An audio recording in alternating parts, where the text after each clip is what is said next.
La main de l'amitié. Quelle est la main de l'amitié de votre point de vue, frère membre ou un du collège central? Il faut, dans le même temps, différencier entre l'excommunication et l'exclusion. La personne qui se retrouve excommuniée se retrouve exclue de sa pleine communion avec ses frères et sœurs. Une personne exclue, bien sûr, est retranchée de la congrégation, et vous le dites, celle-ci n'a rien à faire avec elle. Et oui, les membres de la congrégation ne lui tendront pas la main de l'amitié, ni ne lui diront bonjour ou au revoir. L'exclusion n'est pas l'excommunication de l'organisation de Jéhovah, mais exclusivement l'exclusion de sa participation et sa perte du lien social qui s'y rattache. Bonjour. Bienvenue sur la chaîne Le Fruit de la Vie. Et oui. Alors, dans la petite série, le but principal, c'est quoi? C'est la préservation de la pure adoration de Jéhovah. On ne permet aucune influence corruptrice de subsister. C'est sur cette influence, cher frère membre 1, qu'il va falloir vous expliquer. Car vous expliquez que l'exclu a toujours la possibilité de revenir. Alors l'ambiguïté dans votre discours est que vous pouvez assister aux réunions, d'accord, mais que vous n'avez rien à faire ici. Donc ça veut dire qu'on n'est pas les bienvenus. Hein. Par contre, vous expliquez aussi que si la personne, donc l'excommunié, persiste à agir contrairement à l'enseignement qui lui a été prodigué par l'organisation, cet excommunié, en tout cas cette excommunication, impliquera pour conséquence et en continuité une rupture immanente et complète de ce lien social, qu'il s'agisse de membres de sa famille ou pas. Toutefois, l'exclu peut se réconcilier avec Jéhovah, et surtout avec son organisation. Et avec le temps, il peut être rétabli comme un frère, bien sûr, ou comme une sœur, pourvu qu'il ou elle se repente, change de conduite, manifeste une attitude humble et prouve pendant une certaine période de temps qu'il ou elle désire sincèrement vivre en harmonie avec la parole de Jéhovah.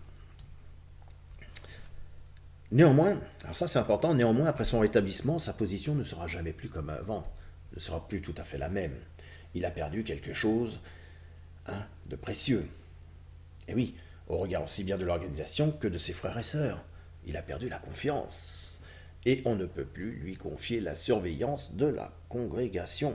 Par conséquent, il subit irrévocablement la perte des privilèges en qualité de serviteur sur la terre.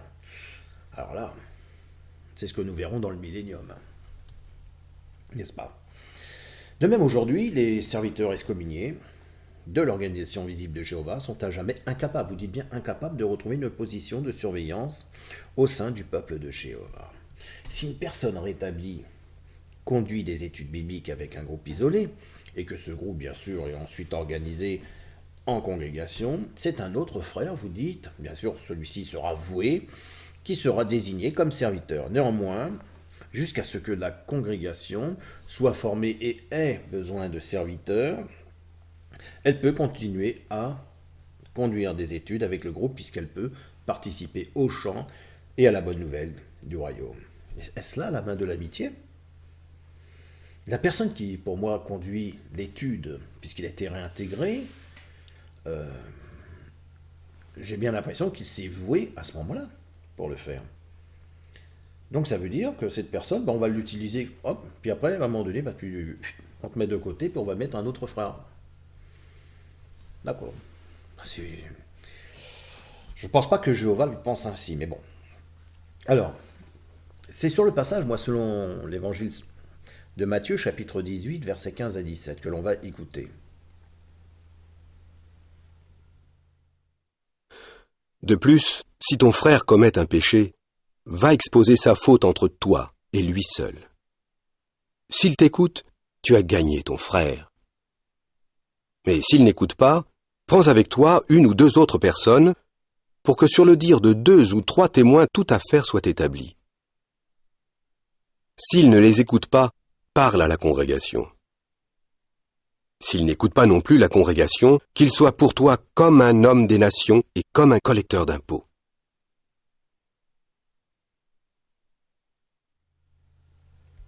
Voilà. Eh bien, c'est sur ce passage que j'ai été déterminé à quitter l'organisation.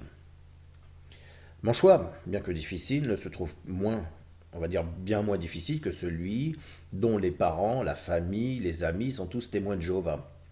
Lui, il perd tout. Moi, ça n'a pas été mon cas.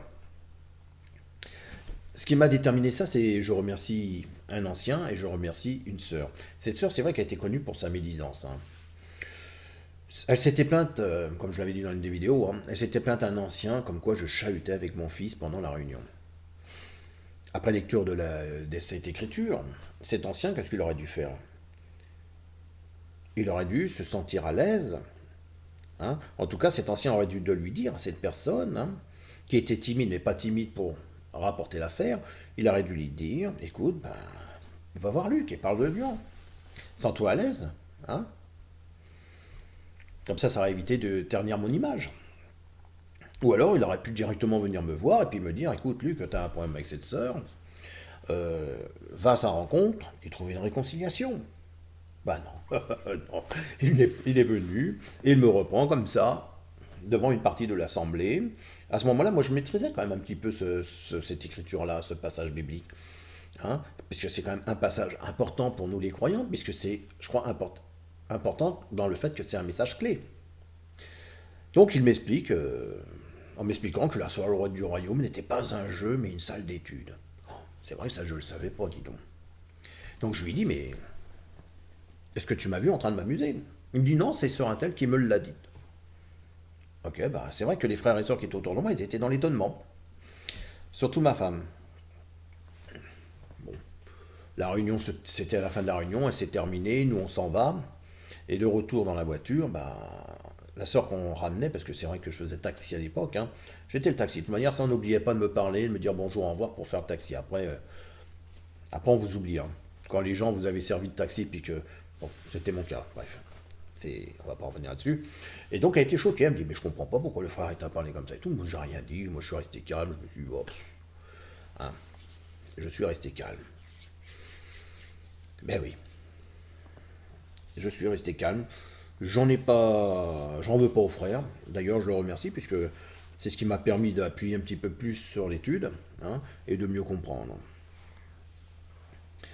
Alors, il est vrai que c'est pas ce que nous enseigne le livre organisé pour faire la volonté de Jéhovah. On va regarder ensemble.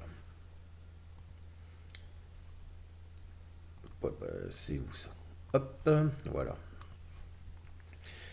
Si tu as des preuves formelles qu'un membre de la congrégation a commis un péché grave, bon là moi c'était pas grave, hein, quand même, bah, j'espère, de ce genre contre toi, ne te précipite pas vers les surveillants ou vers une autre personne pour leur demander d'intervenir en ta faveur. Surtout que cette sœur, bah, c'était pas la première à me casser comme ça. Mais on est censé connaître ce livre, hein, organisé pour faire monter le jeu. Comme Jésus l'a conseillé, va d'abord trouver celui contre qui tu as un sujet de plainte. Alors là, c'est à la page 154. Hein. Essaie de régler l'affaire seul à seul, sans y mêler quelqu'un d'autre. Si cette personne n'est pas sensible à tes efforts, laisse passer un peu de temps avant d'aller plus loin. Souviens-toi que Jésus n'a pas dit « va une seule fois exposer sa faute ». Si donc la personne ne reconnaît pas immédiatement ses torts et ne s'excuse pas, peut-être serait-il bien d'envisager de rediscuter de la question plus tard. Si tu peux résoudre ainsi le problème, celui qui a péché te sera sans doute reconnaissant de ne pas avoir rapporté sa faute à d'autres, et de n'avoir pas terni sa réputation au sein de la congrégation. Tu auras ainsi atteint ton objectif qui est de gagner ton frère. Eh oui. Vous voyez, là par contre, ça c'est intéressant. Et c'est comme ça que moi je comptais bien l'appliquer. Mais il n'en est pas toujours ainsi. Pourquoi? Parce que des frères et sœurs, alors là, moi j'ai noté, hein, par rapport, parce que dans les jours qu'on suivit, moi je me suis intéressé à ce passage. Et j'ai noté, c'est vrai qu'on était sur la base aussi d'un Timothée chapitre 5 verset 20. Hein, parce qu'il faut faire peur aux autres. Je reprends un frère devant d'autres frères et sœurs, comme ça les autres ils sont dans la crainte, je leur fais peur. Mais ce qu'on nous demande quelque part, hein, c'est dans l'évangile selon Matthieu, chapitre 18, 15 à 17, c'est que la première lettre de Timothée, chapitre 5, verset 20, se rapporte et s'applique avec Matthieu 18, 17. Eh bien moi aussi, ce jour-là, j'ai perdu une chose précieuse envers mes frères et sœurs. J'ai perdu la confiance. Je n'ai pas vu dans la congrégation un ancien qui applique les conseils, on va dire bibliques, mais plutôt un leader de salle, par exemple. Parce que si on regarde la continuité du message, quand celui qui a péché le reconnaît, cherche à se faire pardonner et redresse les choses, alors il n'y a pas lieu d'aller plus loin. Vous voyez, ça c'est important. Pourquoi? Parce que je me rappelle qu'à un moment donné, vous allez voir après pourquoi. Je me rappelle quand j'ai commencé à étudier, j'ai témoin de Jéhovah, je connaissais une personne qui lui était surveillant président de sa congrégation. Bon, ben moi à ce moment-là, ça ne me voulait pas dire grand-chose, surveillant président. Pour moi, c'était peut-être un genre de pasteur, quelque chose comme ça. Et pendant à l'époque, on me faisait l'étude, hein, on ne faisait que l'étude. Je n'avais pas encore commencé à lire des passages bibliques à la salle du royaume. Cette personne que je connaissais, eh bien, fréquentait une femme, dont sa femme lui faisait l'étude. Lui était ancien surveillant de sa congrégation, sa femme qui lui faisait l'étude et lui il faisait autre chose, pratiquait l'adultère. Forcément, je suis tombé sur les deux en train de s'embrasser un jour. J'étais tellement choqué que j'y croyais pas. Je lui en ai parlé, j'ai mis du temps. Et à un moment donné, j'étais quand même troublé, j'en ai parlé au frère qui me faisait l'étude. Il voulait que je retrouve que j'essaye d'avoir le numéro de téléphone de ce frère, en tout cas pour prévenir sa femme qu'il le trompait. Ben, j'ai dit, je ne peux pas faire ça. Ah mais si, il faut partir comme le dit le livre, organisé. On passe par les anciens. Si de lui-même, il ne va pas voir les anciens pour dire, écoutez, je suis surveillant président, mais je trompe ma femme avec une fille avec qui j'amène à la salle pour lui faire... Et ma femme lui fait l'étude et on est à la salle. Mais il dit, moi non, c'est pas possible, je ne peux pas fonctionner comme ça. Pourquoi? Parce que je ne suis pas sûr que ça fonctionne comme ça. Déjà été, de Matthieu 18, c'était d'en parler aux frères. Et d'essayer justement, comme disait la page qu'on a lue tout à l'heure, d'aborder ce sujet. J'en ai parlé aux frères, il y a eu des frictions parce qu'à un moment donné, il m'a dit ça va finir, à un moment donné, je vais en avoir marre, je vais me mettre en colère. Ah ben j'ai dit, tu peux te mettre en colère si tu veux, moi je te dis ce qui est écrit dans la Bible, je suis désolé de te voir te reprendre, mais il va falloir que tu fasses des efforts.